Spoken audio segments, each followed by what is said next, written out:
हनुमान बेनीवाल ने सत्ता को ठोकर मारी। बद्री जी ने मना किया मुझे उस समय, इतना बढ़िया नजदीक हो, मंत्री बन जाओगे, 5 घंटा वोट दे कुंदल और भाई हुई। आम आदमी, गरीब आदमी की कौन चिंता करेगा? अगर सारे सारे नेता इन माफियों और बदमाशों के साथ मिल जाएंगे तो फिर न तो आपके अंगूर रहेंगे, न गोचर रहेंगे, न तालाब रहेंगे, न जमीनें रहेगी, न बच्चे हमारे रहेंगे। इस संस्कृति को जिंदा रखने का प्रयास हमें करना होगा। आदेश दिया कि कल ही आना 2 बजे। वैसे मुझे आदेश संत ही दे सकते हैं, मैं दूसरों का आदेश नहीं मानता, या आपका मानता हूं। हम भोले हैं, लोग हमें ठग के चले जाते हैं, उसके बाद हम पश्चाताप करते हैं, अरे ये क्या कर दिया। मैं बहुत तेज भाग रहा हूँ, लोग भाग रहे 60 की स्पीड, मैं जा रहा हूँ 140, मुझे पकड़ नहीं पा रहे हो। और बगावत करके अगर प्रदेश में किसी ने छाप छोड़ी, मैं नहीं मानता इस व्यवस्था को बदल दूंगा, तो हनुमान बेनीवाल ने इस व्यवस्था को बदलने की बात करी प्रदेश के अंदर। हमारे किसानों के नेता पाली जोधपुर से पूर्व सांसद बद्रीराम जी जाखड़ और सम्मानित मंच नोखा और आसपास के इलाके से पधारे हुए मौजूद बुजुर्गों, नौजवान साथियों, बड़ी तादाद के अंदर उपस्थित सरपंचगण, जनप्रतिनिधिगण और हजारों की तादाद के अंदर ऐसा लग रहा है जैसे बहुत बड़ा मेला भरा है नोखा के अंदर, और हजारों की तादाद के अंदर हमसे ज्यादा मातृशक्ति इस कार्यक्रम को सफल बनाने के लिए आई। निश्चित रूप से अब नागौर मारवाड़ आगे जाएगा, कोई रोक नहीं सकता।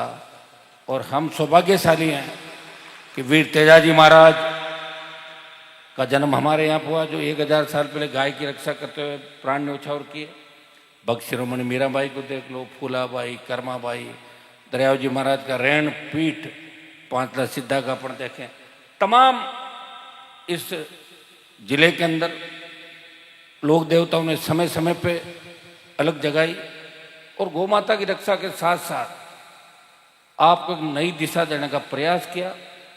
आज के इस कलयुग के दौर के अंदर सबसे ज्यादा राजस्थान के अंदर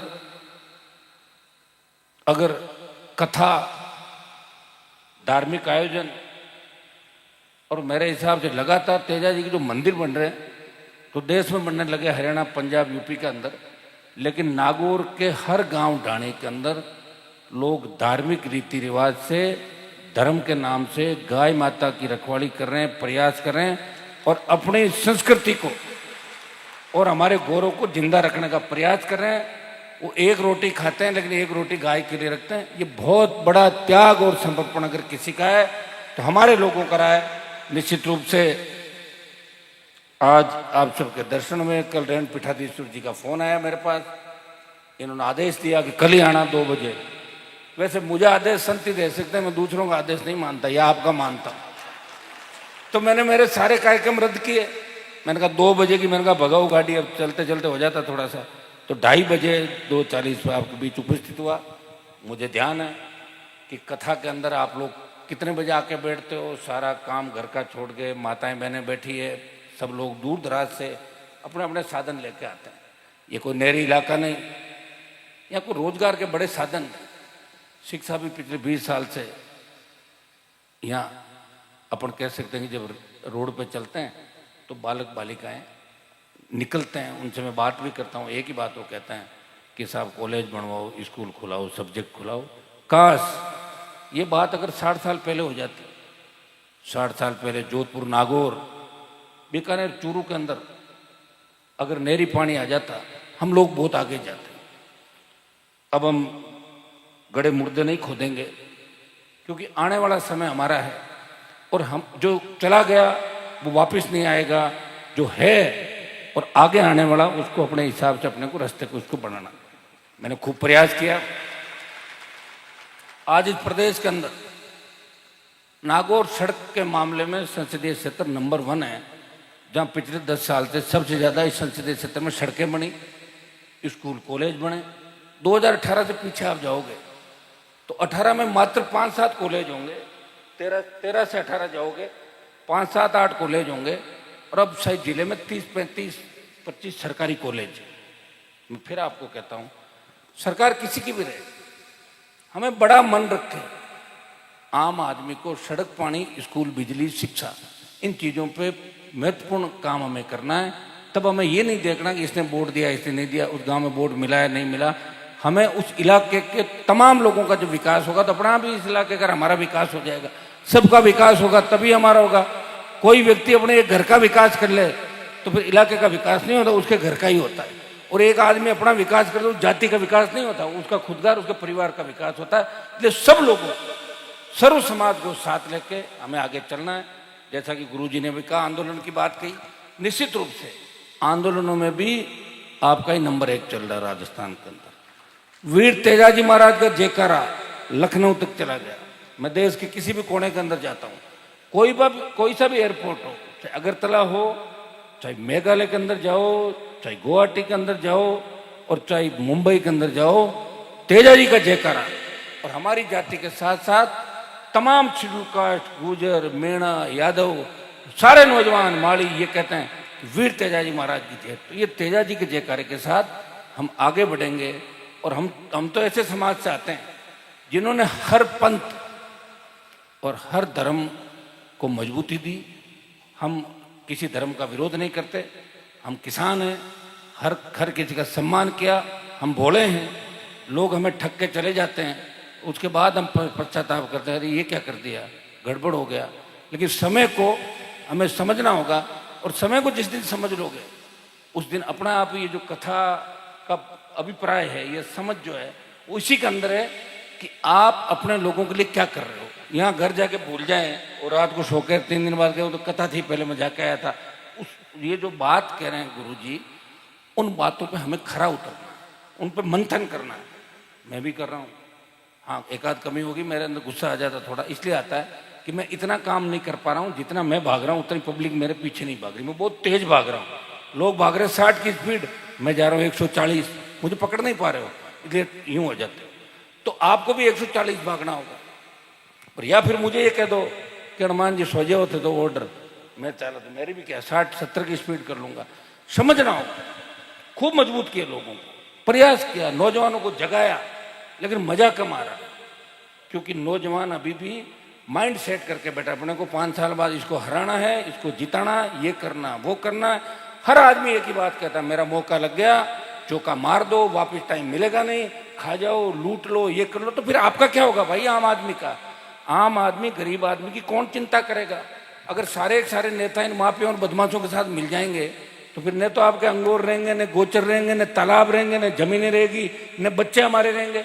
इस संस्कृति को जिंदा रखने का प्रयास हमें करना होगा। और बगावत करके अगर प्रदेश में किसी ने छाप छोड़ी, मैं नहीं मानता इस व्यवस्था को बदल दूंगा, तो हनुमान बेनीवाल ने इस व्यवस्था को बदलने की बात करी प्रदेश के अंदर, देश के अंदर। और उसी का परिणाम है कि लोग दोनों हाथों से आशीर्वाद दे रहे। मैं आपको विश्वास दिलाता हूं, आने वाला समय आपका है। प्रधानमंत्री को अगर झुकाया तीनों कृषि बिलों में, तो नागौर के सांसद ने सत्ता को ठोकर मारी और तीनों बिल वापस कराए।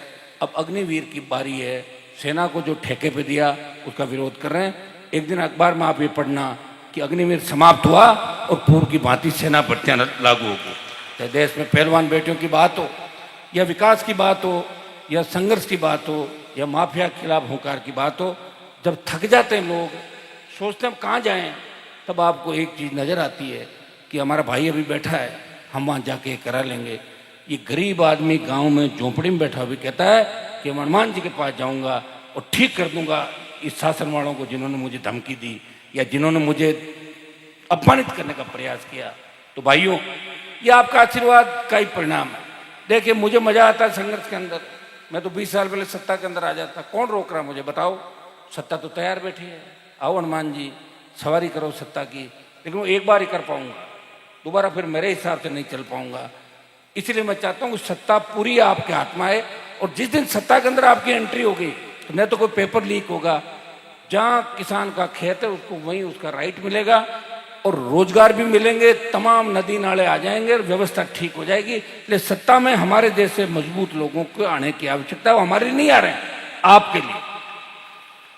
मैं तो बना दिया, आपने 6-7 बार मुझे जिता दिया और मेरे पिताजी को भी जिता। लंबे समय से 42 साल से वोट दे रहे हो आप लोग, थके नहीं अभी तक। नोखा के अंदर मुझे याद है 90 के बाद मैं आने लग गया था चुनाव के अंदर, लगातार इस चांदा पट्टी के इलाके से भारी वोट आप देते हो। कई बार हो जाता समीकरण आगे पीछे 1000-2000 वोट का चलता रहता है, लेकिन आपने हमेशा आशीर्वाद रखा। और तमाम इस प्रदेश की बड़ी रैलियां, देश के अंदर एक नाम चला कि राष्ट्रीय लोकतांत्रिक पार्टी जवान किसान की आवाज़ है। और ये सौभाग्य महाराज जी का आशीर्वाद से मुझे ही मिला कि नागौर के एक स्कूल में पढ़ने वाले नौजवान ने, जो गांव की स्कूल में पढ़ा, वो राजस्थान विश्वविद्यालय का अध्यक्ष बना और उसने पहली पार्टी बनाई। ये ग्रोक और गूगल पे सर्च कर लो कि राजस्थान का पहला दल कौन सा है, कहेगा RLP पार्टी। कहाँ के हैं संस्थापक? नागौर के। तेजाजी महाराज कहाँ के? नागौर के।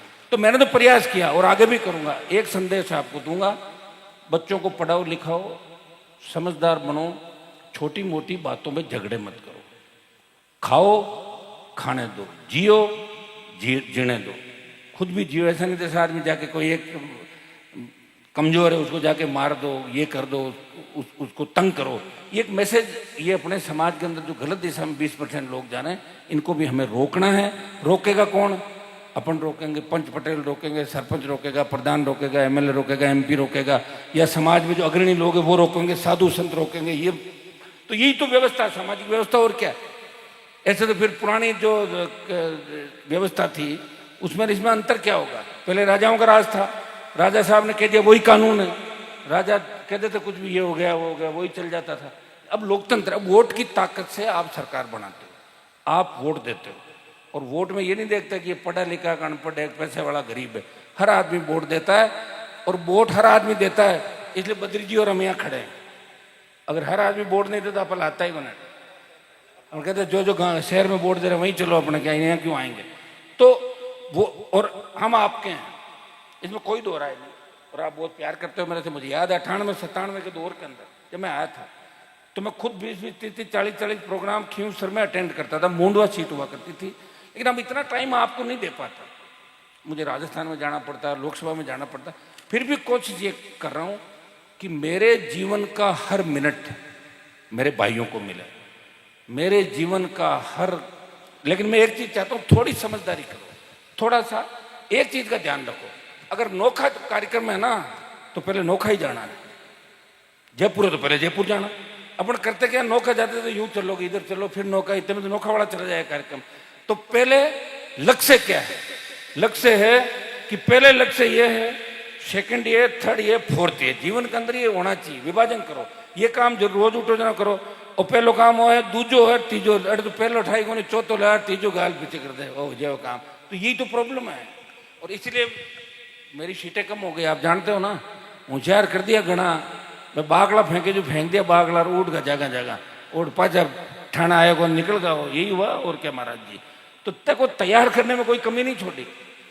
पहले हेड कांस्टेबल आता था, लोग आगे हो जाते थे। अब तो SPI IGS नहीं डरते, कहीं है आजा सड़क पे, तो कर ही रहे। लेकिन मैंने इसके लिए नहीं किया, वो मेरे को भी साथ ले लेके चलो वापिस। जो तुम्हें अंगुली पकड़ के ले जा रहा है उसे तुम बीच रास्ते में छोड़ दोगे। यही तो संत बता रहे हैं कि जो अंगुली पकड़ के तुम्हें ले जा रहा है, तुम्हारी पहचान बना रहा है, जब तक उसका अंतिम लक्ष्य पूरा नहीं हो। हम सबका मिलकर, हम सबका एक लक्ष्य है, मेरा कोई लक्ष्य नहीं है। मैं चाहता हूं कि हमारा जिला, हमारे बच्चे आगे बढ़े। मैं तो आगे बढ़ा हुआ ही था, मैं तो यूनिवर्सिटी का प्रेसिडेंट था, नागौर वापिस आया बेक होके। मैं वहीं से बन जाता, फुलेरा, आमेर, चोमू से MLA बन जाता। 98 में कौन BJP के अंदर था? हमारे समाज के लोग नहीं थे, वहां बनकर फिर यहाँ क्यों आता। लेकिन आपको जगाने के लिए, मजबूत करने के लिए हनुमान बेनीवाल ने 25 साल जीवन के समर्पित किए, और सत्ता को ठोकर मार के वो यूं ही चलता रहा। चाहे अपराधी आए, चाहे माफिया आए, चाहे कोई आए कोई गए, उसने कभी सत्ता का आनंद नहीं लिया। मेरे से ज्यादा बद्री जी ने सत्ता का आनंद लिया। 5 साल आप MP थे जब सरकार थी, आप याद है आपको? मतलब MP थे कांग्रेस के, और राजस्थान में थी कांग्रेस की सरकार। मार्कन तो 6 महीने आ जाए तो ही गणा, अब जोड़ लो तो 8 में बना तो कांग्रेस सरकार, 13 में आए तो वसुंधरा जी, 18 में आए तो वापिस कांग्रेस, 23 में आए, फिर वहां गए, थोड़ा नेड़ा पुगा, जते बाद तेजाजी महाराज के गुजरी आई दिया, किसान आया, अरे सा कौन छोड़ी मोदी ने, मैं छोड़ूंगा। तब कोई हरियाणा UP के किसी किसान नेता नहीं छोड़ा। हनुमान बेनीवाल ने सत्ता को ठोकर मारी। बद्री जी ने मना किया मुझे उस समय, इतना बढ़िया नजदीक हो, मंत्री बन जाओगे, 5 घंटा वोट दे कुंदल, और भाई हुई MLA में 3 1 और 1 0, अपना हाथ में तो क्या करे बताओ। मैंने तो मेरे कभी रखा नहीं। मैं तो शेड्यूल कास्ट की उतनी बात करता हूँ, मुस्लिम की करता हूँ, OBC करता हूँ, तमाम जातियों को, हर जाति को आरक्षण मिले, बढ़े। आप लोग आगे बढ़ो, क्योंकि आप खुशहाल होंगे जब ही हम होंगे। एक आदमी खुशहाल होकर क्या कर सकता है? अब मैं लंबी चौड़ी बात या नहीं कहूँगा, लंबी तादाद में मातृशक्ति बैठी है। नोखा के अंदर महाराज जी ने 2 काम मुझे बताएं। अब आरती का भी टाइम हो रहा, बहुत लेट हो रहा हूँ मैं। आज तो हम सब इनको सुनना है, मेरी इच्छा इनको सुनने की, थोड़ा मैं लेट हो गया लेकिन मैं इनको सुनता रहता हूँ यूट्यूब पे। नरैना महाराज जी को भी, इनके बड़े जो पहले महाराज जी थे गोपाल दास जी, मैं उनके संपर्क में था। आपके वहाँ दर्शन बहुत पहले किए थे, 25 साल पहले। अब एक बार मैं उपस्थित दर्ज कराऊंगा। इनका पूरा जो नरैना का इलाका राष्ट्रीय लोकतांत्रिक पार्टी का गढ़ है, वहाँ पे हर गांव में बच्चे तैयार खड़े हैं। ये सबसे पहले 18 में जब पार्टी बनी थी तो जयपुर जिले का किसान का बेटा पूरी ताकत के साथ, नागौर में सीटें मिली थी लेकिन जयपुर में ताकत मिली थी, बाड़मेर में ताकत मिली थी और जोधपुर में सीट मिली थी। तो तमाम राजस्थान के अंदर किसान के बेटों ने ताकत दी और उसी का परिणाम है कि समय आगे पीछे हो सकता है लेकिन लक्ष्य पे हम ही जाएंगे। समय लग सकता है, थोड़ी हिम्मत रखो, समझ के साथ आगे बढ़ो, आने वाला समय आपका है। 2 मांग इन्होंने महाराज जी ने आदेश दिया। एक तो लाइब्रेरी, तो बड़ी लाइब्रेरी आप बता दें कि जमीन की व्यवस्था आप लोगों को करानी पड़ेगी लाइब्रेरी के लिए। भंवर जी, जमीन की आप लोग कराओगे व्यवस्था, सरकारी या जो भी हो बता देना, सरकारी भी अच्छी बना देंगे जितनी आप कहोगे, 15 लाख की, 20 लाख की, 25 की, 50 की, जितनी नोखा के अंदर चाहोगे बड़ी लाइब्रेरी आपको बना देंगे। और दूसरा, तालाब की बात करिए तो मैं जो गुलाब सागर तालाब है इसको भव्य सौंदर्यकरण करा के खूब पैसा इसमें लगवा देंगे और सारा पैसा दिल्ली सरकार का लगवाएंगे। ये मैं आपको विश्वास दिलाता हूँ, ये बना के दे देंगे। ये दोनों काम आपके 100% करेंगे। सड़कें खूब बन गई और कोई सड़क का मामला अगर हो आपका तो मुझे लग रहा है कि एक सड़क शिव नोखा बाकी रह गई क्या, एक ही ना, तो उसको भी अपन आने वाले टाइम के अंदर इस सड़क को बनवाएंगे और बाकी भी सारा काम आपके लिए चिंता नहीं करें, तैयार हैं। छोटी मोटी बात भी हो जाए तो शाम तक उसको सलटाओ, ज़्यादा नाराजगियाँ भी नहीं होनी चाहिए, आपस में लड़ना भी नहीं चाहिए और सबको एक दिशा के अंदर, गांव को, समाज को, सबको साथ लेके सब लोगों को चलना। नौजवानों को एक विशेष संदेश, नशे से दूर रहना। आज हम सब ज़्यादा बदनाम हो गए राजस्थान के अंदर। लोहावट, ओसियाँ, खींवसर, फड़ौदी, आप देखिए जिस तरह बच्चे एमडी, डोडापोस्ट, इसमें गांजा पकड़े जा रहे हैं। जेलें भरी पड़ी भाई, जेल से चिट्ठियाँ आती लोगों की, अरे साहब 10 साल हो गए, खुली जेल में ले आओ। माँ बाप, भाई बहन आते हैं राखी पे, अरे साहब मेरे भाई को उसमें लाओ। आप इस बातों को सोचा करो, सारे बड़े नहीं बनते। नशे के 2-4 कारोबारी बढ़ गए होंगे आगे, बाकी लोगों को नीचे रहना पड़ता। पकड़े जाने के बाद सांस निकाल देते हैं। कानून की जो बेड़ियाँ हैं बहुत मजबूत है, कानून की जकड़ मजबूत है। इसलिए भाइयों, नशे से दूर रहते हुए अपने इस व्यवस्था को बदलना है और अच्छा समय आपका आ जाएगा, इतना मैं विश्वास आपको देता हूं। थोड़ी हिम्मत रखो। जब मैंने 25-30 साल हिम्मत रखी है तो 1-2 साल आप हिम्मत रखो। हिम्मत की ही कीमत है, हिम्मत से सब कुछ ठीक होगा, इतना विश्वास मैं आपको दिलाता हूं। बहुत बहुत आपको धन्यवाद। जय हिंद।